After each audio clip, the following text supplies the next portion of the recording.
Hello, can you hear me, Senator? Yes, I can hear you, John. Go right ahead. Okay, good. Well, thank you all for giving me an opportunity to talk to you. I'm John Santoski, Executive Director of the Arc of the Piedmont in Charlottesville, and I'll try to make this short and sweet. Last July, the General Assembly kindly implemented a 12.5% increase for Medicaid waiver rates across the board, which has really been a boon for us because it allowed us to pass it on directly to our direct service staff, which allows us to be more competitive in the Charlottesville area.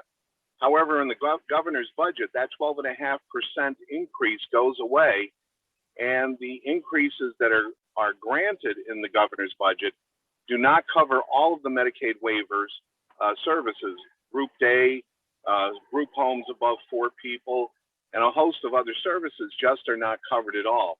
I would ask that we keep the 12.5% increase in place and add to that to improve the wages for our direct service personnel. Without them, you've heard from other speakers, we just cannot manage. And they have been the backbone of the services that we've provided during this whole COVID epidemic for the last 2 years and continue to do that day after day.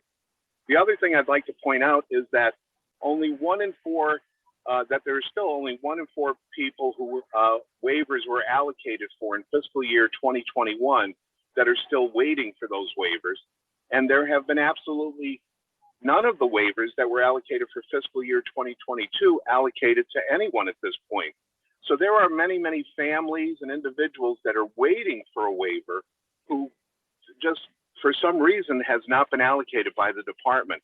I think that's a disgrace, quite honestly. And something that should be looked at. So the two things are, we really need to keep the wages up so that we can meet the goal of $15 an hour minimum wage at best for our staff. And we need the waivers in order to end this priority 1 waiting list. And it doesn't help when you go by almost 2 years with only a handful of waivers being allocated to people in the community. Thank you for your time, Senator, and I wish you the best.